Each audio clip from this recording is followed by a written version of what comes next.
وفي ديك اللحظه غادي يوريهم ايسبرغ لاول مره السفينه الجديده ديالهم، السفينه اللي كانت كبيره وقويه وكتليق بطاقم قبعات القش. اذا دابا سيادي بغيتكم ترحبوا معايا بالسفينه الهربانه ساوزند ساني. المهم لوفي غادي يسول ايسبرغ على بلاصه فرانكي، وهو يقول لي ايسبرغ باللي فرانكي عارف باللي الطاقم باغي ينجر في السفينه وغادي يطلبوا منه انه ينضم ليكم، وهو اصلا باغي ينضم ويعيش مغامرات في البحر، ولكن في نفس الوقت ما باغيش يتخلى على العائله ديالو. ولكن دابا فرانكي في خطر واحسن حل هو تضمه لكم بالقوه. وداكشي نيت اللي كان. من بعد محاولات كثيره فرانكي غادي ينضم رسميا لطاقم قبعات القش، وبحال هكا الطاقم ولا عنده نجار قوي بزاف. مورا غادي يطلقوا الباش وغادي يشدوا طريقهم حيت عرفوا باللي السفن البحريه رجعات وغادي تهجم عليهم. ولكن هما غاديين كانت واحد الحاجه ناقصه واللي هي يوسوب اللي كنا قلنا باللي كيفكر كيفاش يرجع للطاقم مره اخرى. وهنا منين نعرف له في هذا الشيء قال لهم يلا نمشيو عنده ونقولوا ليه يرجع. ولكن زورو قال ليه لا انا ما غاديش نقبل به يرجع حتى يعتذر. قالت ليه نامي صافي حتى انت ما تكبرش الموضوع. ولكن زورو قال لها ما تدخليش حيت ملي شي واحد كيطلب انه يتقاتل ويخرج من الطاقم خاصو يتحمل العواقب. حنا هنا راه ماشي كنلعبوا، حنا قراصنه وكل واحد فينا مخاطر بحياته وممكن يموت في اي لحظه، وعدم احترام القائد كتعني النهايه ديال الطاقم.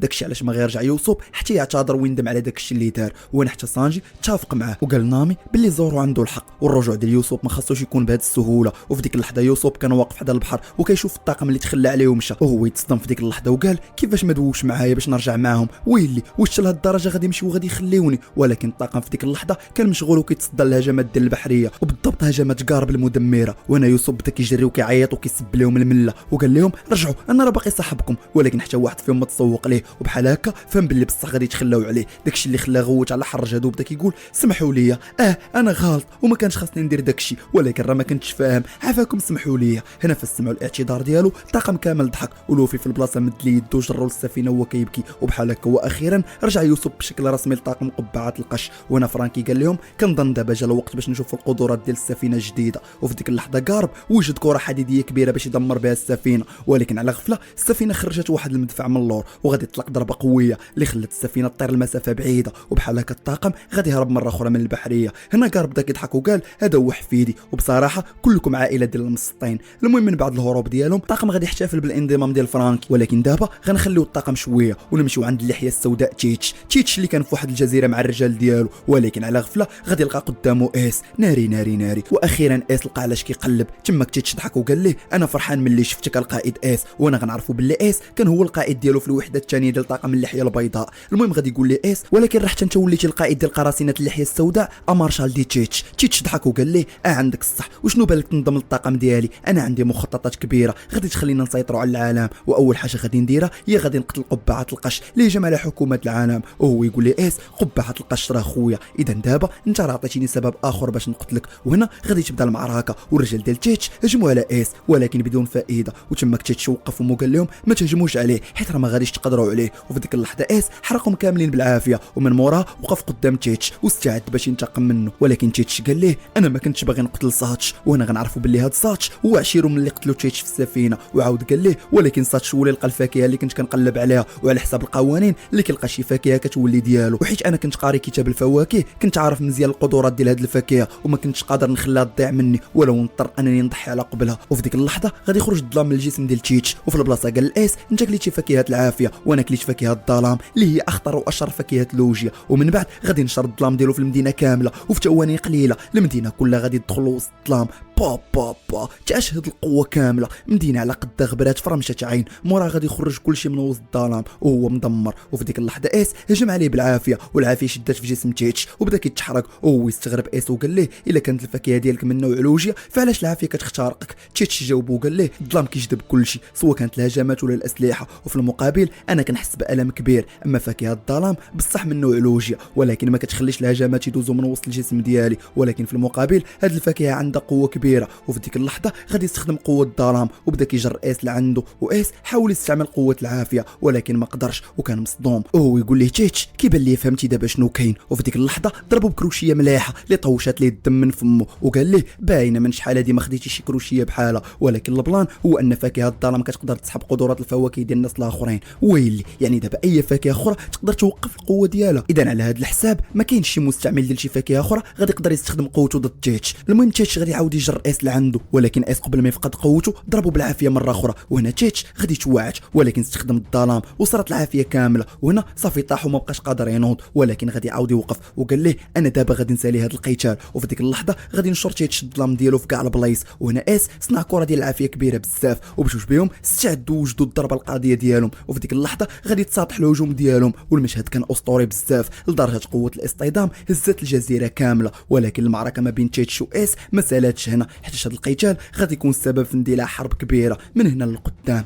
المهم هنا طاقم قبعه القش كان بدا الرحله الجديده ديالو من بعد الاحداث ديال واتر 7 والانيس لوبي، وفي وسط البحر غادي لقاو واحد الصندوق، وملي طلعوا حلوه على غفله غادي يخرج منه واحد الضو احمر. كاملين ما فهموا حتى لعبه ويلي شنو كيوقع، ولكن من مورا هذا الشيء تبدل الجو كامل والغيوم زادوا ولات المنطقه كامله غريبه، وهو يقول لهم فرانكي كنظن باللي صافي دخلنا المثلث فلوريان، وإلا عقلتوا هذا المثلث هو اللي عرفنا عليه في الارك اللي فات باللي بزاف السفن كتغبر فيه كل عام، عاد زيد السفن اللي كتخرج منها الاشباح، وداك الشيء اللي كان سفينه كبيره دازت من حداهم وسمعوا منها اصوات غريبه، وفي ديك اللحظه غادي يبان فوق منها هذا الهيكل العظمي اللي كان كيخلع، ولكن بالنسبه لوفي هذا الشيء عادي بزاف. طلعوا نامي وسانجي للسفينه وقربوا من هذا الهيكل العظمي اللي كان كيضحك بزاف. المهم رحب بهم، ومن بعد ما دوا معاهم لوفي عجبته الشخصيه ديالو وقال ليه نيشان باغيك تنضم للطاقم ديالي، اما نامي وسانجي كانوا مصدومين من انه كاين هيكل عظمي واقف وكيهضر معاهم. المهم غينزل بروك للسفينه ديالهم وجلس معاهم وقصوا مع بعضياتهم، وانا غنعرفوا باللي بروك ماشي شبح وانما كان قرصان في واحد الطاقم كبير، ولكن وقعت لهم واحد الحادثه ومات الطاقم كامل وحتى هو براسو مات. ولكن خونا كان كلا فاكهه يومي الفاكهه اللي غادي تخلي الروح ديال مولا ترجع للجسد من بعد الموت ديالو، يعني دابا بروك ميت وفي نفس الوقت حي. وهنا الطاقم لاحظ باللي بروك ما عندوش الظل ديالو، وهو يقول لهم باللي الظل ديالو تسرق هذه مده طويله. ما فهموا والو، قالوا ليه كيفاش الظل ديالك تشفر؟ جاوبهم وقال لهم كاين واحد الشخص عنده القدره على انه يسرق الظل ديال الناس، وهو نيت اللي خدا الظل ديالي، وبسبب هذا الشيء ما نقدرش نخرج للشمس حيت شي الا خرجت غادي تدمر الجسد ديالي، وهذا هو السبب علاش انا عايش بوحدي في هذه المنطقه اللي عامره بالضباب. ومن بعد قال لوفي غير اسمح لي حيت ما نقدرش ننضم للطاقم ديالك، حيت انا ما نقدرش نعيش بحالي بحال البقيه ديال الناس ونشوف الشمس. ولكن لوفي قال ليه انا غادي نرجع لك الظل ديالك، غير هو قول لي شكون اللي سرقوا منك. ولكن في ديك اللحظه غادا تساطح السفينه ديال الطاقم مع شي حاجه، غادي يخرج بروك دغيا، وملي شاف شنو كاين تصدم وقال لهم شنو اللي جاب هذا الشيء لهنا. وفي البلاصه سولهم واش لقاو شي برميل، قالوا لي لقيناه، وهو يقول لهم اذا بين حليتوه وخرج منه واحد الضوء احمر. ايوا راه ملي خرج داك الضوء وليتو مراقبين، وهذه اللي قدامكم دابا راه هي الجزيره المتحركه تريلر بارك. وهاد تريلر بارك راه ماشي جزيره اللي عاديه، وانما اكبر سفينه في العالم ديال وان بيس، والشكل ديالها داير بحال مدينه اشباح. ودابا انا فرحان حيت تعرفت عليكم وهضرت معاكم، ولكن دابا تريلر بارك رجعات، اذا حاولوا تهربوا من هنا دغيا، وموراها ودعهم ومشى بحالو. ولكن الطاقم غادي يلاحظ باللي تحاصروا وما بقى عندهم حتى حل اخر من غير يدخلوا ويستكشفوا هذه الجزيره اللي كتخلع. وهنا غادي نشوفوا وحده من الاختراعات ديال فرانكي واللي هي ميني ميري، اللي عباره على نسخه صغيره من سفينه ميري. نامي ويوسف فرحوا بها وقرروا يجربوها، ولكن هما كيجربوها على غفله غبروا من قدام الطاقم، وحتى من السفينه بداو كيوقعوا فيها شي حوايج في شكل بحال كاين شي واحد ما كيبانش في جنبهم. اما هنا نامي يوسف وتشوبر غنعرفوا باللي القارب ديالهم تصاطح مع شي حاجه وطاحوا وسط الجزيره، داكشي اللي خلاهم يدخلوا للغابه. وتماك تلاقاو بهذا الخفاش اللي قال لهم اجوا معايا باش نوصل لكم للقصر ديالنا، حيت الوجود ديالكم في هذه الغابه خطير بزاف، واحسن حاجه يدخلوا ترتاحوا في القصر. ومن الفوق غادي تلاقاو بالدكتور هوك باك. هنا تشوبر تصدم وقال ليه واش كتهضر على الدكتور هوك باك المشهور؟ وهنا غنعرفوا باللي هذا الطبيب كان ذكي بزاف ومشهور بالعمليات الجراحيه ديالو، ولكن غبر هذه مده طويله. المهم شدوا الطريق للقصر، وتماك غنشوفوا هوك باك والمساعده ديالو سينداري، وفي نفس الوقت لوفي والباقيه هبطوا حتى هما من السفينه وبداو كيقلبوا على نامي يوسف وتشوبر. نرجعوا دابا عند هوك باك اللي خلى نامي يوسف وتشوبر بوحدهم ومشى كيهضر مع واحد الشخص سميتو ابسالوم اللي عنده قدره الاختفاء، وهو نفس الشخص اللي حس به الطاقم فوق السفينه ولكن ما شافوش، وقال ليه هاد الطاقم على راسه مكافآت كبيره، اذا وجد راسك حيت الليله عندنا خدمه كثيره. اما وسط القصر نامي ما كانتش مرتاحه، وقالت لهم هاد هوك باك ما مرتاحاش ليه حيت القصر كامل كان عامر بالزومبي واي حاجه كاينه تماك غريبه، وقالت لهم خاصنا نهربوا ولا بد. ولكن كيف قرروا يهربوا في البلاصه غادي يهجموا عليهم الزومبي، ولكن غادي يهربوا من تما ودخلوا لواحد الغرفه عامره بالتصاور ديال سينداري. ولكن اللي ما مفهومش هو ان التصاور كانت كتبان فيهم زوينه وماشي كيف شفناها. وتما نامي لقات واحد الكتاب كيهضر عليها، وغنعرفوا باللي سينداري كانت ممثله مشهوره ولكن ماتت هذه 10 سنين. ويلي اش كيقول هذا الكتاب؟ لا بلاتي ما تسطينيش، واش هادو بصح اموات ورجعوا للحياه؟ وهنا عند لوفي والطاقم كنخرجوا لهم هاد الاشباح اللي كانت كدوز من وسط الجسم ديالهم وكتخليهم يفقدوا المشاعر ديالهم وكيحسوا بمشاعر سلبيه. وهي تقول لهم هاد الجزيره ماشي عاديه والاعداء اللي فيها خطيرين بزاف. مورا مشات الاشباح بلا ما يديروا لهم شي حاجه، اما الطاقم كمل الطريق ديالو حتى وصلوا لهاد المقابر. وفي ديك اللحظه بداو الاموات كيخرجوا من تحت الارض، وبصراحه المنظر كان كيخلع.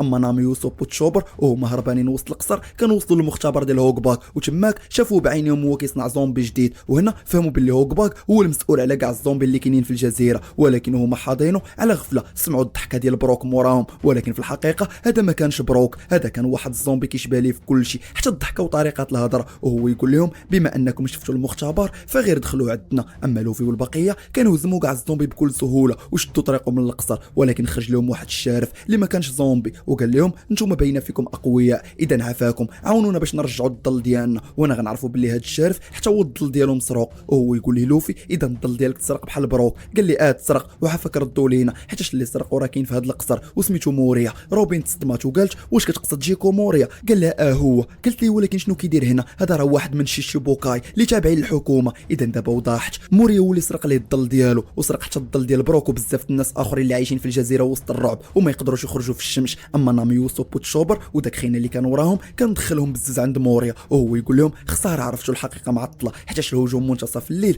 غادي يبدا دابا. وفي ديك اللحظه الاشباح رجعت عند مولاتها اللي سميتها بيرونا واللي كانت كتراقب الطاقم من الاول، وحتى من دوك الزومبي الصغار دخلوا عند موريا وفيقوا وقالوا ليه نوض راه عندنا فريسه جديده واللي هو طاقم قبعه القش. اما ابصالوم بدا كيوجد في جيش الزومبي ديالو وقال لهم وجدوا راسكم من الهجوم، حيت طاقم قبعه القش طاح في المسيره ديال موريا والرجال ديالو. اما عند تشوبر ونامي يوسف غادي يبان داك الزومبي اللي كيشبه البروك بالشكل ديالو كامل. وهوكبا قال لهم هذا الزومبي مختلف على اللي هربتوا منهم، حيت هذا الساموراي جا من بلاد وانو اللي كاينه في العالم الجديد. وفي ديك اللحظه بضربه واحده من الساموراي غادي يطيح نامي وتشوبر ويوسف. اما عند البقيه كانوا دخلوا للقصر وبداو كيتقاتلوا مع الزومبي وبطبيعه الحال هزموهم، ولكن لاحظوا باللي سانجي غبر وتماك الزومبي ضحكوا عليهم وقالوا لهم نتوما راه ما عندكم حتى فكره على شكون اللي غادي تواجهوا، واش في راسكم القائد ديالنا راه هو جيكو موريا واحد من شيشيبوكاي السبعه وما يمكنش تهزموه. ولكن لوفي قال لهم ماشي مشكل حتى سانجي غادي يكون بخير. وموراه كملوا طريقهم وفي نفس الوقت غادي نشوفوا الزومبي اللي كانوا غاديين بتشوبر واللي معاه لعند موريا، ولكن تشوبر فاق قبل ما يوصلوا لعند موريا وقدر يحرر نامي وصوب، ولكن لقاو راسهم ولاو بعاد على القصر وقدامهم واحد العماره اخرى، وهاد العماره راه هي اللي كاين فيها موريا. داكشي علاش قرروا يهربوا، ولكن قبل ما يهربوا غادي يحاصروهم الزومبي وواحد منهم هجم على نامي، ولكن على غفله خرج واحد الزومبي ودافع عليها وقال لهم مستحيل نسمح لشي واحد يأذي هاد السيده، وواخا ما كنعرفهاش ولكن الموت بالنسبه لي احسن من انني نهجم على مرأة. وبصراحه طريقه الهضره ديالو كانت بحال ديال سانجي. اما عند المجموعه ديال لوفي بنفس الطريقه ديال سانجي غبر حتى زورو، ومنين دخلوا لواحد البلاصه هجم عليهم واحد الزومبي مدرع ومختلف على الاخرين، وحيت ميت الهجمات ديال الطاقم ما كانتش كتاثر فيه. والمصيبه هي مورا خرجوا بزاف ديال الزومبي وحاصروهم. اما هنا غنشوفوا زورو اللي كان محبوس، وفي ديك اللحظه واحد الشخص غادي ياخذ منه الظل ديالو، ومورا هادشي لاحو فوق سانجي ويلي شنو هادشي اللي كيوقع.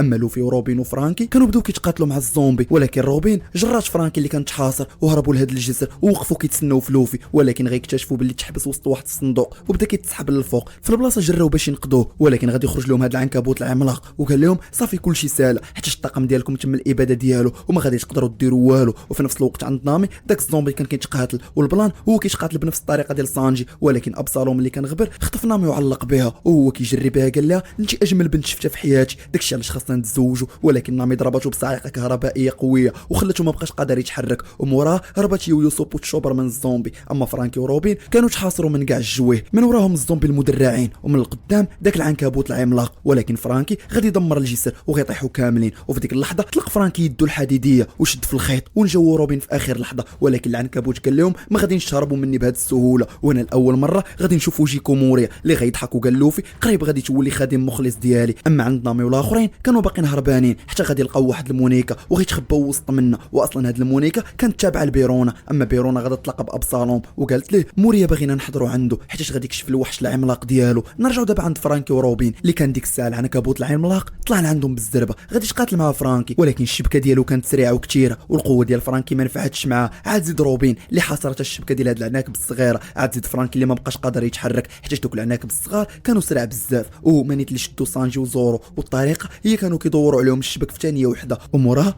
بق كان هنا ما كيفهموش كيفاش مشاو. اما دابا كانوا فرحانين حيت قدروا يشدوا حتى فرانكي وروبين، ولكن على غفله غادي يسمعوا صوت الغنى والضحك ديال بروك. وفي ديك اللحظه خرج بروك وبضربه وحده قضى على العنكبوت. فرانكي استغرب وقال ليه شنو كدير هنا وكيفاش قدرتي تهزموا بهذه السهوله؟ قال ليه بروك حتى الزومبي راه عندهم نقاط ضعف. وفي ديك اللحظه خرج واحد الظل من الجسم ديال العنكبوت، وبروك قال ليه يلا رجع دابا عند مولاك. وانا كاع الزومبي الصغار ملي شافوا بروك خافوا وقالوا لا ما يمكنش نرجع عاوتاني، وفي البلاصه هربوا. اذا ما فيهاش شك بروك عارف بزاف الحوايج على جزيره تريلر بارك. وهنا بروك بدا كيشرح لهم وقال لهم باللي قبل 5 سنين جا لهاد الجزيره، ولكن ملي شدوا موريا شاف بزاف الجوجات ميته، وموراه شاف موريا بقوته كيسرق الظل ديال شي شخص وكيفتح الظل في وحده من الجوتات الجوته كترجع للحياه. وباش تفهموا مزيان، هوك باك كيجهز الجوتات وموريا بقوه الفاكهه ديالو كياخذ الظلال من الناس وكيحطها في دوك الجوتات باش يتحكم فيها. وهاد الظلال ملي كتسرق كتنقل معها حتى الشخصيه وطريقه القتال والاحلام ديال مولاها. يعني الا كان الظل قوي وحطوه في جوته قويه فراه غادي يخرج زومبي هربان. وفي ديك اللحظه موريا كان وصل عند هوك باك وبيرونا وابسالوم وقال لهم جا الوقت باش تشوفوا الوحش العملاق ديالي.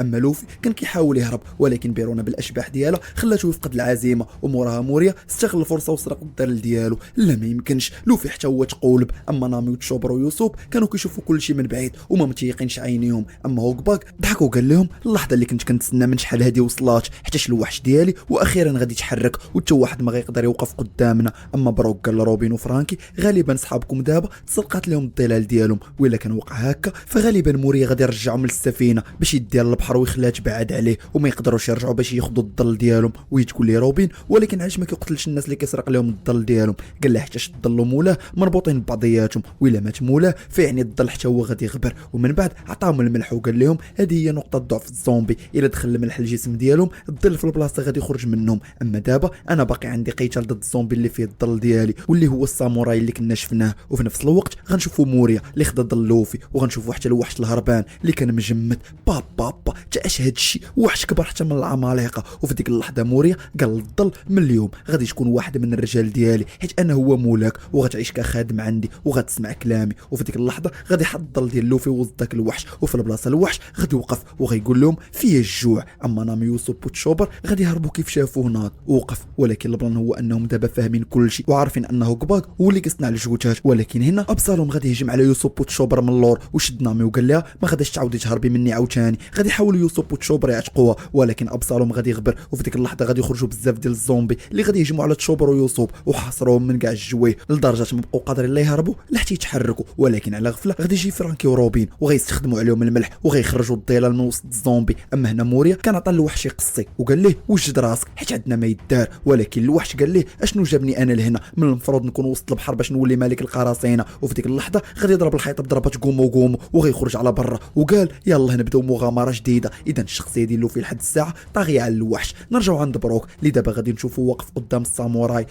اللي وسط منه الظل ديالو واللي سبق ليه هزمو جوج مرات. ولكن بروك قال ليه عمرني ما غادي نستسلم. الساموراي قال ليه الفرق بيناتنا كبير، الجسم ديالنا بجوج بحال ولكن الجسد ديالي قوى منك وداكشي علاش مهما حاولتي ما غاديش تقدر تهزمني. ولكن هذا الكلام ما خلاش بروك يستسلم، داكشي علاش غيتقاتل معاه بقوته كامله باش يسترجع الظل ديالو حيت هذا هو القتال اللي كان كيتسنى هذه 5 سنين. اما فرانكي وروبين وتشوبر رجعوا للسفينه ولكن لقاوها خاويه حيت الزومبي سرقوا تقريبا كاع داكشي اللي كان فيها. داكشي علاش بداو كيقلبوا على لوفي وزورو وسانجي حتى لقاوهم ولكن كانوا مغيبين. بداو كيحاولوا يفيقوهم ومن بعد محاولات كثيره غادي يفيقوا. ولكن البلان هو انه دابا بثلاثه بهم ما بقاش عندهم الظل. داكشي علاش كيفكروا كيفاش يرجعوا الظلال ديالهم وفي نفس الوقت كيفاش يعتقوا نامي. وانا فرانكي قال لوفي حنا تلاقينا مع بروك ومن بعد تفكر السؤال اللي كان سولوا ليه قبل ما يمشي وقال ليه شنو اللي خلاك تبقى عايش حتى لدابا حيت انت قلتي باللي عشتي بوحدك لمده 50 عام وكنتي كتمنى الموت ومن الفوق وليتي غير هيكل عظمي اللي اغلب الناس غادي يخافوا منه. اذا علاش دابا كتحاول ترجع الظل ديالك؟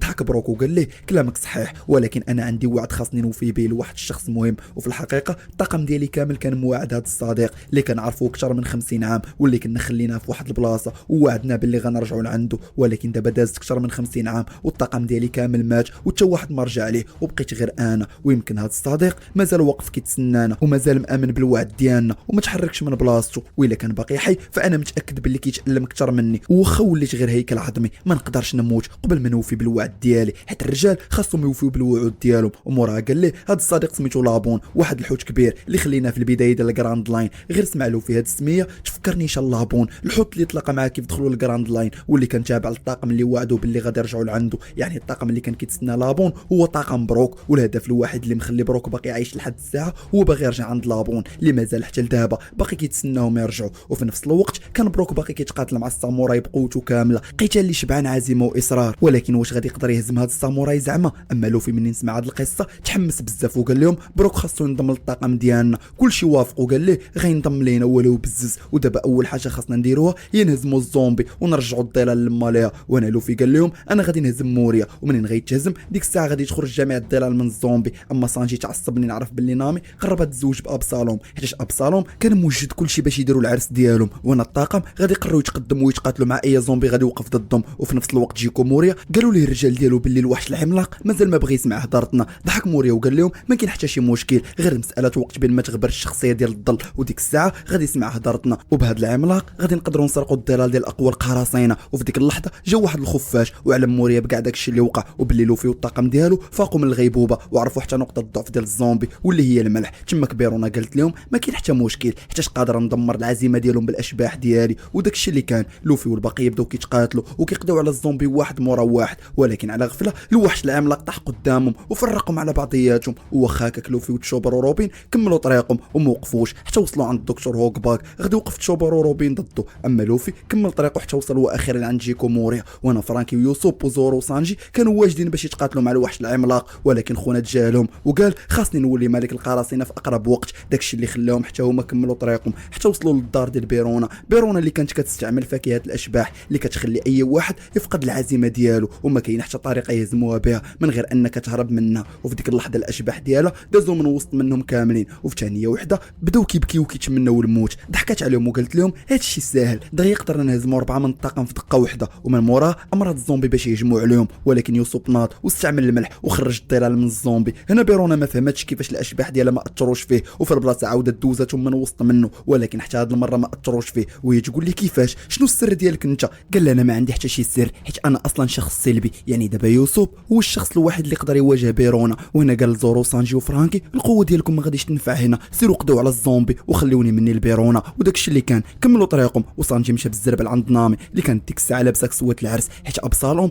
غادي يتزوج بها. اما فرانكي وصل لواحد البيت ولقى تما كبروك طايح وداك الساموراي واقف قدامه وكان واضح باللي هزمو عاوتاني. وفي ديك اللحظه هجم على فرانكي ولكن زورو وقف وتصدى ليه وقال ليه الخصم ديالك دابا هو انا. وفي نفس الوقت سانجي وصل عند ابصالهم حتى هو، ودابا كل واحد واقف قدام الخصم ديالو، لوفي ضد موريا، زورو ضد الساموراي، يوسف ضد بيرونا، وسانجي ضد ابصالهم. يعني دابا القتالات ديال بصح غادا تشنشط. وهنا لوفي قال لموريا انا غادي نهزمك وغادي نرجع كاع الظلال للماليه. ولكن موريا ضحك وقال ليه شكون انت باش تهزمني؟ راه الفرق بين قوتي وقوتك كبيره بزاف، وحتى الا هزمتيني فالظلال ما غاديش ترجع للماليه بوحدها، خاصني انا اللي نرجعها. ولكن لوفي ما تسوقش لهاد الهضره وهجم عليه نيشان، ولكن واحد الظل غادي يخرج من الارض وغادي تصدى الهجمه ديال لوفي. وفي ديك اللحظه موريا قال ليه وريني بعدا كيفاش غادي تهزم هاد الظل الاول. لوفي غادي يحاول يهجم عليه ولكن الظل تفرق وتحول بزاف ديال الخفافيش اللي غادي تهجم على لوفي من كاع الجويه، اما لوفي ما كان قادر يدير والو. وفي نفس الوقت يوسف اللي كان كيتقاتل مع بيرونا غادي يستعمل الملح وغيخرج الظلال من الزومبي اللي كانوا كيحميوها. اما القوه ديال بيرونا ما كانتش كتنفع مع يوسف وقررت تهرب منه وهي خايفه.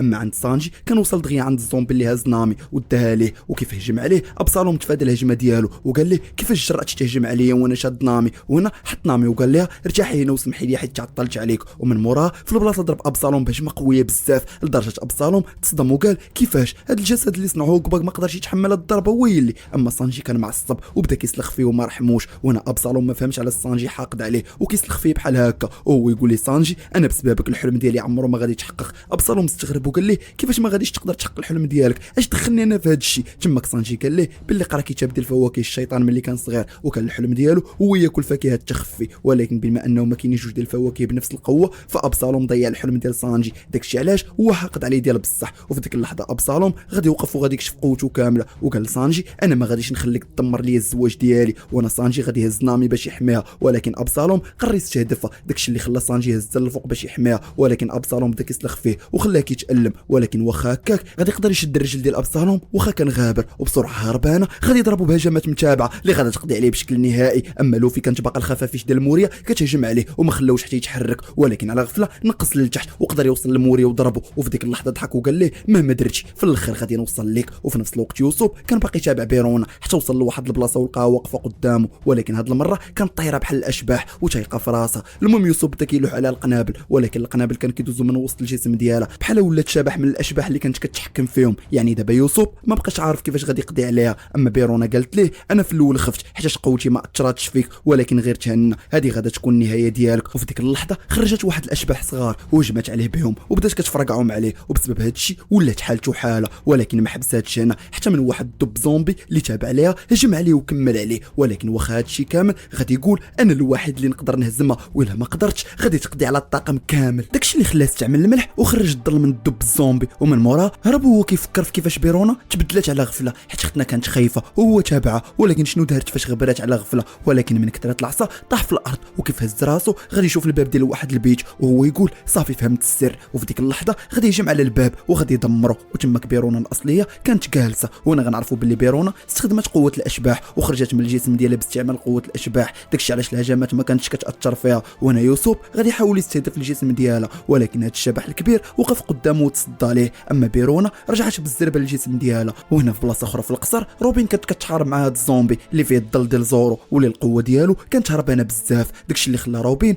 ما قدرتش تقاتل معاه حيت الظل ديال زورو زادو قوه كبيره. وفي ديك اللحظه على غفله الزومبي ديال سانجي غادي يهجم على روبين حيت موريا كان قدر يتحكم فيه بشكل كامل، اذا ما فيهاش الشك غادي يتهزم تشوبر روبين. اما عند يوسف واخيرا قدر يحرر راسو، وفي البلاصه هجم على بيرونا ولصق مع السداري قبل ما تهرب منه، ومن موراه لا على قنبله ديال سراق الزيت اللي خلاها بدات كتغوت بقوه الخوف، ومن موراه جبدوا واحد المطرقه اللي كتوزن 10 ديال الاطنان اللي كيف شافتها بيرونا بدات كترجى يخليها، ولكن يوسف ضربها من المطرقه وبيرونا من قوه الخلعه غيبات. وبحال هكا يوسف غادي يكون ربح المعركه غير بالتمكريب ديالو، حيت هذيك اللي ضربها بها ما كانتش مطرقه حقيقيه، هذيك كانت مطرقه عباره على بالون اللي خلاتها خافت وغيبات بالخلعه. نمشيو عند زورو اللي كان واقف ضد الساموراي وقال ليه انا غادي نهزمك وغادي ناخذ السيف ديالك، السيف الاسطوري اللي مصنف على انه واحد من افضل 22 سيف في العالم. المهم غادي تبدا المعركه بيناتهم، وكيف هجموا على بعضياتهم القصر كامل تهز من قوه الهجمه، حيت بصراحه خوتنا بجوج بهم النيفو ديالهم في السيف كان هربان بزاف. اما هنا فرانكي استغل الفرصه وهز بروك وخرجوا من ساحه القتال. وبالنسبه لزورو والساموراي كانوا متساويين تقريبا في القتال، ولكن العيا بدا كيبان عليهم بقوه المجهود اللي داروا. وفي ديك اللحظه غادي ينقص زورو الفوق وغادي يستخدم اقوى ضربه عنده، اما الساموراي حاول يتصدى ليها ولكن ما قدرش. مورا غادي يطيح زورو في الارض عيان ديال بصح. وفي ديك اللحظه الساموراي غادي يشوف فيه وقال ليه هاد السيف اللي عندي سميتو شوسوي، واللي هو السيف ديال السيف الاسطوري ريوما، وإلا كنتي غادي تكون انت هو مولاه جديد فبصراحه كتستحقه. ومورا عطاه السيف وطاح في الارض. وهنا هو اخيرا الظل ديالو غادي يرجع للجسد ديال بروك اللي دوز 50 عام ديال المعاناه باش يسترجع الظل ديالو. وهنا روبين وتشوبر اللي كانت حالتهم صعيبه بزاف في ديك اللحظه الزومبي ديال زورو والزومبي ديال سانجي الشخصيات ديالهم غادي تطغى عليهم، وبلا ما يفكروا بداو كيتقاتلوا مع بعضياتهم حتى طاحوا بجوج بهم من فوق القصر. وبحال هكا بقى قدام روبين وتشوبر غير هو باك بوحدو. تماك تشوبر هجم عليه وقال ليه كنت كنحترمك وكنت كنشوفك اعظم دكتور في العالم، ولكن اليوم غادي ننتقم منك على كاع داكشي اللي درتي. وانا روبين رفعته هوكباك للفوق وتشوبر هجم عليه بهجمه قويه بزاف. اما عند لوفي وموريا غنشوفوا الوحش العملاق اللي رجع عند موريا عاوتاني، ولكن هاد المره كان صافي سيطر عليه وهو يقول له موريا مرحبا بك اوز، هادو اللي قدامك خاصك تقضي عليهم حيت هادو هما طاقم قبعه القش. وداكشي اللي كان اوز مشى كيقلب عليهم وهو كيدمر في القصر كامل حتى وصل لعند تشوبر وروبين وعتق منهم هوكباك في اخر لحظه. وموراه دخل عند سانجي وطوعوا برا القصر، وهنا بدات الدنيا كتهز والدمار كاين في كاع البلايص حتى غادي يغوت موريا وقال لهم خرجوا لعندي طاقم قبعه القش. اذا صافي دابا اوز ولات المهمه ديالو باينه، غادي يقلب على الطاقم وغادي يصفيها لهم. اما لوفي كان في هذه اللحظه تابع موريا، ولكن موريا كان مطلع عليه، واصلا موريا تيق في راسو واحد الثقه زايده خصوصا من بعد ما ولا اوز تحت السيطره ديالو. وفي ديك اللحظه اوز شاف سانجي قدامه وهو يهجم عليه بهجمات سريعه وقويه وقدر يضربه، ولكن يوسف من اللور غادي يهجم عليه بواحد الكره ديال العافيه. وفي ديك اللحظه شاف اوز يوسف ومع روبين وتشوبر وهو يقصدهم، ولكن زورو قال في خاطره خاصني نوقفوا دابا. وهنا غادي يهجم عليه زورو وقدر يهرس ليه قرن من قرونو، ولكن في نفس اللحظه غادي تجي هجمه مليحه اللي طوعته للسما وموراه مطيح، ولكن جاب الله عتقاتو روبين والا كان غادي يموت. وواخا هكاك اوز ما حبسش، غادي يضربهم كلهم بضربه وحده اللي غادي تطيحهم كاملين.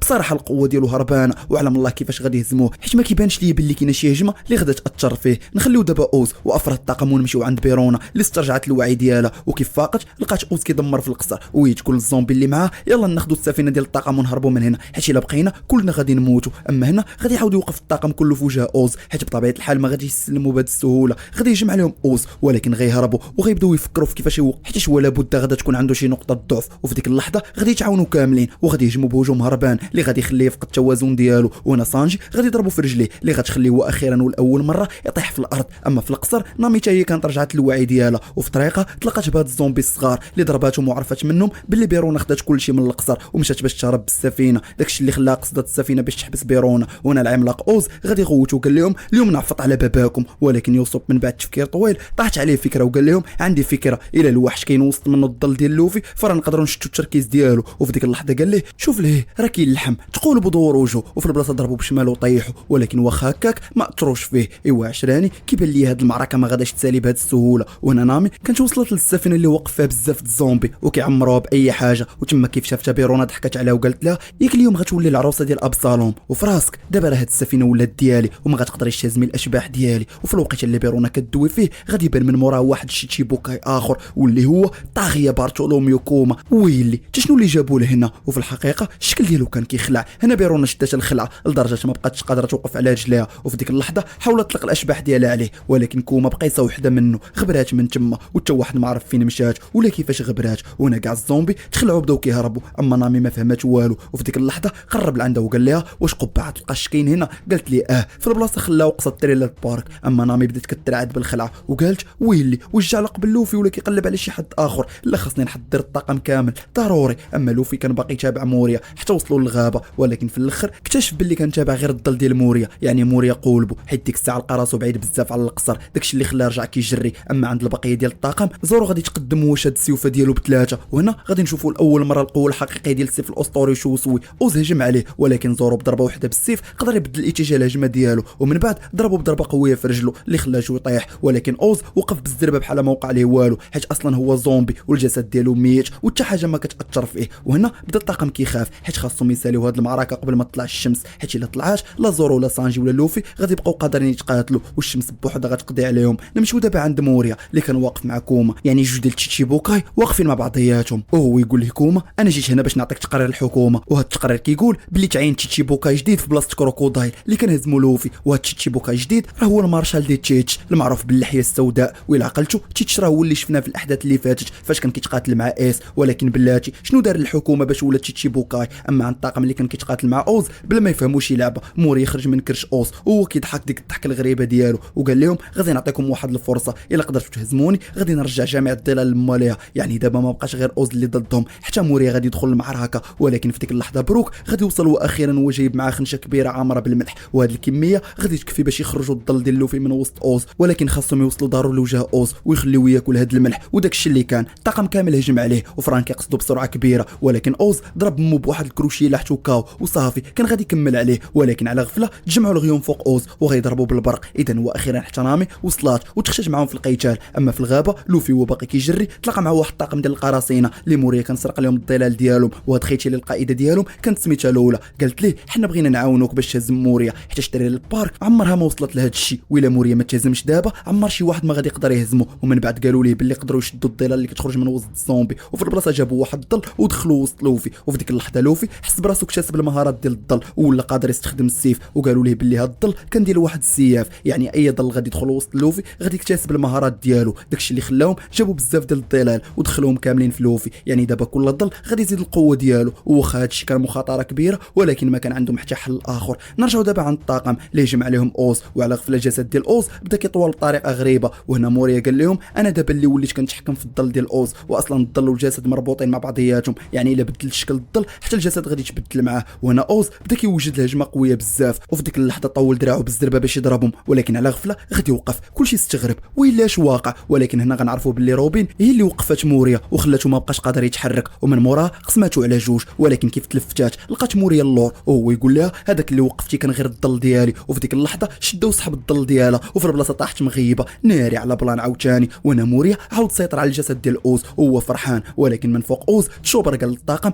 انا اكتشفت واحد الحاجه، الدرع ديال اوز ماشي دراعو الاصليه، وكباك هو اللي ركبها ليه، وحتى الا ما كانش كيحس بالالم فالضربات اللي خدا بانوا الاثار ديالها، يعني دابا استهدفوا غير الدراع حيت الا فقدها غادي يفقد النص ديال القوه ديالو. وداك الشيء اللي كان بداو كاملين كيستهدفوا الدراع، وتشوبر ضربوا بهجمه قويه بزاف. ولكن قوه اوز كانت هربانه، بضربه وحده لتشوبر وسانجي خلاهم بجوجهم يغيبوا. يعني دابا القضيه زادت صعابت حتى واحد مورا واحد بداو كيتهزموا. اما زورو بدا كيهجم عليه بهجمات متابعه وكيستهدف دراعه. وهنا واخيرا اوز ما بقاش قادر يحركها، يعني تشوبر كان عنده الحق. ولكن بالدراع الثانيه اوز ضرب زورو بضربه قويه اللي قضات عليه. وفي ديك اللحظه اوز شاف خنشه الملح طايره في الهواء حتى يوسف قدر يشير بها ويجيبها ليه نيشان في فمه. وفي ديك اللحظه فرح حيت كان كيسحب ليه باللي الظل ديال لوفي غادي يخرج، ولكن البلان هو ان اللي خرج كان الظل ديال موريا وهو شاد في يديه الخنشه ديال الملح. وبحال هكا قدر يعتق اوز من انه ياكل الملح في اخر لحظه، يعني ضاعت لهم اخر فرصه باش يهزموا اوز. مورا اوز بدا كيسلخ في يوسف. اما نامي تصدمات من كثره الهجمات اللي تعرض لها يوسف حيت مستحيل نجا منها. وهنا موريا قال اوز حتى هي بغيتك تهجم عليها. في البلاصه اوز جرى وعفط على نامي وبدا كيضرب فيها، يعني دابا اوز قدر يقضي على الطاقم كامل. ولكن هو باقي كيضرب سمع واحد الصوت من اللور كيقول ليه ما كاين حتى واحد تحت من رجليك حتى لما تسطينيش. اش هاد الشيء اللي كنشوف؟ لوفي رجع ولكن هاد المره بشكل اخر، الجسد ديالو ولا كبير بزاف بسبب العدد الكبير ديال الظلال اللي دخل دخلوا فيه، ومن الفوق في اخر لحظه قدر ينقذ يوسوب ونامي، وكان واضح بلي القوه اللي ولات عنده هربانه. وتما قال اوز حتى انت براسك غادي نقضي عليك. وفي ديك اللحظه اوز هجم عليه، ولكن لوفي وقفوا بيد وحده، ومن مورا عطى لمو كروشيه هربانه اللي غادا طيروا برا القصر.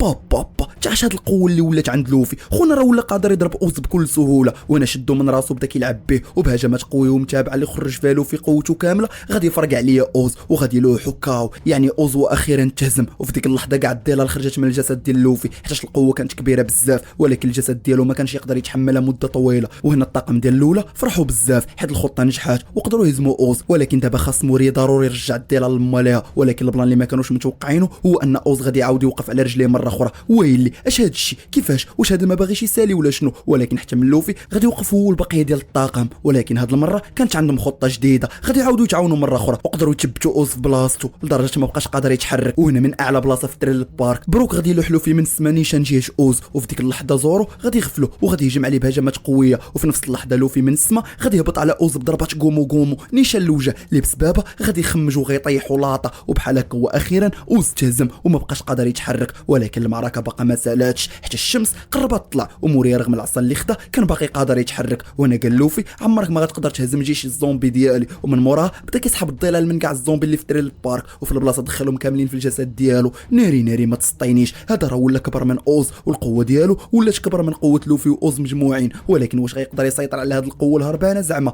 المهم بدا كيهجم بهجمات عشوائيه في كاع البلايص، كلشي غادي يهرب الا الاولى اللي قالت الطاقم ديالها انا ما غاديش نهرب حيت انا قمرت على طاقم قبعات القش اللي كلهم واقفين قدام موريا وما خايفينش، ودابا حتى الا مت بغيت نموت معاهم. وفي ديك اللحظه لوفي قال للطاقم انا غادي نحاول اخر محاوله. اما زورو قال لهم موريا تهزم، وهذا القتال غير مساله وقت وصافي، حيت هو دابا كيستعمل هذه القوه المفرطه اللي ما قادرش يتحكم فيها غير بين ما طلع الشمس. ولكن في ديك اللحظه غادي يستخدم لوفي المستوى الثاني وضرب موريا نيشان في كرشو، ومع كل ضربه كان الظلال كتخرج من الجسد ديالو. ولكن لوفي ما وقفش هنا حيت غادي يستخدم المستوى الثالث مع المستوى الثاني، وبكاع القوه اللي بقات عنده غادي يضرب موريا. اما موريا غادي يحاول يحبس الظلال باش ما تخرجش، ولكن ما عرفش كيفاش. اما لوفي غادي يعاود يهجم عليه وغادي يخلي القصر يطيح فوق منه، وبسبب هذا الشيء موريا ما بقاش قادر يحبس الظلال من انها تخرج من الجسم ديالو. وبسبب هذا الشيء بدا الظلال كترجع لمالها، واللي كان العدد ديالهم كبير وموجودين في جميع انحاء العالم وكانوا عايشين في عذاب كبير بسببه. ولكن دابا صافي رجعت لهم الظلال ديالهم. وهنا الطاقم تو في اخر لحظه رجعت لهم الظلال ديالهم قبل ما تحرقهم الشمس. وبحال هكا غادي يحتفلوا بالانتصار ديال لوفي. لازم تشيبوكاي اخر، ولكن وسط الاحتفالات غادي يخرج لهم بارتولوميو كوما اللي كيف شاف تونامي قلت لهم ناري نسيت ما قلت لكم راه كاين تشيبوكاي اخر. وهنا غنشوفوا هو كيهضر في الحلزون مع البحريه اللي غادي امروه باش ما يخلي حتى واحد يعرف بلي تشيبوكاي اخر تهزم، والا المنصب ديال تشيبوكاي غادي يفقد الهيبه ديالو. وداكشي علاش خاصك تقضي على كاع اللي كاينين في الجزيره وما تخلي حتى واحد فيهم. اما يوسف هو مخلوع قال لهم كيفاش دابا غادي نقضيو على تشيبوكاي اخر حيت الطاقم كان كله عيان. ولكن زورو اللي ما كان قادر حتى يزيد غادي يوقف ضد كوما. وهنا قال لهم كوما نتوما طاقم قبعه القش قلبتوا العالم كامل وتسببتوا في مشاكل كبيره، اذا هذه غادي تكون هي النهايه ديالكم. في ديك اللحظه زورو غادي يهجم على كوما، ولكن هذا الشيء ما عنده باش ينفع. وهنا كوما غادي يهجم مجرد ما غيحرك يديه، وإلا مشى تلقى زورو غادي يخبر كيف ما وقع مع بيرونا. وهنا كوما قال لهم باللي كلا فاكهه الكف ويقدر يطلق هجمات مدمره غير من يده، ومن الفوق عنده قدرات اخرين حتى واحد ما عارفهم. وهنا زورو ما بقاش قادر يتحرك، وبصراحه حتى واحد فيهم ما عنده القدره على انه يوقف قدام كوما حيت كان قوي بزاف. في ديك اللحظه كوما صنع فقاعه كبيره بزاف بحال شي قنبوله، وموراها بدا كيضغط عليها حتى ولات صغيره، وهو يقول لهم انا غادي نعفي عليكم كاملين وحتى واحد ما غادي يموت. ولكن في المقابل عطاوني راس قبعه القش حتى الا رجعت به للحكومه غتسامحكم. هنا الطاقم كله ضحك على الطلب ديالو وقالوا ليه مستحيل هادشي، وحتى الا كان هادشي غيكلفنا الموت كنفضل نموتوا على اننا نعطيوك القائد ديالنا. وهو يقول لهم كوما خساره هادشي. وفي ديك اللحظه طلق عليهم ديك القنبوله اللي غادا تفرقع وغتدمر التريل البارك كامله، ودابا كاع اللي كان في الجزيره طاح مغيب. اما كوما مشى نيشان عند لوفي باش يقضي عليه، ولكن في اخر لحظه زورو بسرعه هربانه هجم عليه وقدر يقطع عليه الجسم ديالو. ولكن هنا الصدمه حيت كوما كان عباره على سايبورغ، وفي البلاصه رد عليه بهجمه بالليزر. وفي ديك اللحظه قال لزورو انا سايبورغ ولكن ماشي بحال فرانكي، انا راه هو باسيفيستا المشروع الخاص بحكومه العالم. هنا زورو فهم باللي ما عنده حتى امل باش يهزمو، خصوصا والجسم ديالو ما بقاش قادر يتحرك. وفي ديك اللحظه هبط على ركابه وقال لكوما عافاك خذ راسي انا في بلاصه لوفي، حيت الا ما قدرتش نحمي القائد ديالي الاحلام والطموح ديالي ما بقى عندهم حتى معنى، حيت لوفي هو اللي غادي يولي ملك القراصنه. ولكن في ديك اللحظه سانجي خرج وقال له شنو كدير الموت ديالك ما غادي يفيد بوالو. وفي البلاصه قال لكوما خذ راسي انا وخلي الطاقم يعيش. واصلا سانجي حتى هو ما كانش قادر يوقف على رجليه وكان كيترعد، ولكن واخا هادشي كامل بجوج بهم كانوا مستعدين انهم يضحيو بحياتهم. ولكن زورو غادي يوقف وضرب سانجي بالسيف في ظهره وطيحو مغيب باش ما يعاودش يتدخل. اما كوما شد لوفي وخرج من الجسم ديالو فوق وقعه غريبه وقال لزورو انا خرجت من الجسم ديال لوفي كاع الالم والجروح والاصابات اللي تصاب بهم في المعارك ديالو، وإلا بغيتي تعاون صاحبك خذ من الجسم ديالو هذا الشيء كامل، ولكن الا درتيها غالبا غادي تموت هنا. زورو بلا ما يتردد وافق وموراه بعد على كل شيء، ونيشان خشى يدو وسط من ديك الفقاعه. المهم داز الوقت والطاقم كله فاق من الغيبوبه، ولوفي ناض بحال ما وقع عليه والو وما كان حاسس بحتى شي حاجه. اما سانجي غادي يفيق وهو مصدوم ولقى السيوف ديال زورو مليوحين، بدا كيقلب عليه حتى غادي يشوفو من بعيد. خونا كان واقف بوحدو والمنظر ديالو كان كيخلع، كان كله دم وما فيه ما يتشاف، وتا الوقف واقف غير بزز. غادي يجري لعندو قال ليه شنو وقع عليك، ولكن زورو جاوبو بجمله وحده ما وقع والو. ولكن بصراحه هذه تضحيه اسطوريه من رونون وزورو، وفي وسط هذا الشيء كامل غنشوفوا هوكباغ وابسالوم اللي خداو موريا وهربوا به فوق واحد القارب، وكانت عندهم واحد الجريده فيها اخر الاخبار، واهم خبر كان هو هزيمه اس على يد مارشال دي تشيتش، ومن الفوق اعتقلوا ودخلوا للحبس. ويلي كنساليو من مشكل كيبدا مشكل، ولكن المهم دابا هو الطاقم كامل بخير، وانا تشوبر بدا كيعالج زورو وما كانش متيق باللي مازال حي، حيت بصراحه ملي بقى حي معجزه كبيره. مورا غادي ينظموا احتفال كبير بالانتصار ديالهم، وكلشي كان فرحان وكيغني، وبروك هو اللي كيعزف لهم الموسيقى. وانا لوفي ضحك وقال لبروك انت خاصك تنضم للطاقم ديالنا، واصلا انا عرفت القصه ديالك مع لابون وحنا بصح تلاقينا به ولقينا باقي كيتسناكم اكثر من 50 عام. بروك تصدم وما قدرش يحبس دموعه وبدا كيبكي بقوه الفرحه. وهنا غنرجعوا بالزمان اللور وغنشوفوا بروك قبل ما يولي هيكل عظمي، وحتى لابون هو باقي صغير وكيفاش كان كيعشق الموسيقى والرقص، وكان عايش اجمل المغامرات مع الطاقم ديالو. ولكن ملي وصلوا للجراند لاين ما قدروش يدخلوا لابون معاهم حيت البلاصه كانت خطيره عليه، داكشي علاش خلاوه تماك ووعدوا باللي غادي يرجعوا لعندو. وبحال هكا دازت 50 عام ولابون بقى كيتسنى فيهم في انهم يوفيو بهذا الوعد، ولكن الحياه ما رحماتوش حتى الطاقم كامل مات وبقى غير بروك بوحدو وسط الجثث ديال صحابو. والحقيقه هي ان بروك عاش هاد السنوات كامله على قبل الوعد ديالو، ولكن دابا بروك ما بقاش بوحدو حيت ولا عضو رسمي في طاقم قبعه القش وغادي يكمل المغامره معاهم. وملي غادي يوصلوا للريد لاين ديك الساعه غادي يتلاقاو مع لابون. المهم جا الوقت باش يمشيو، وهنا لولا ودعاتهم وقالت لنامي خذي من عندي ورقه الفيفر كارد ديال ماما حيت ماما قرصانه مشهوره في العالم الجديد، وإلا مشيتوا لتما قولوا لها باللي تلاقيتوا بيا. قالت لها نامي بلاتي ولكن شنو هي هاد ورقه الفيفر كارد؟ قالت لها هاد الورقه ديال الحياه كتصنع من الشعر ولا اي حاجه في جسم شي واحد، وهي اللي كتعبر على الحاله ديال داك الشخص. وهو يقول لها لوفي انا عندي بحال هاد الورقه، واللي كانت الفيفر كارد اللي كان خداها من عند اس، وكيف جبت الورقه لقاها كتحرق. وهي تقول ليه لولا رد البال راه حياه مول هاد الفيفر كارد في خطر كبير بزاف. المهم من بعد هاد الهضره غادا تخرج السفينه وغترجع عاوتاني للبحر في مغامره جديده.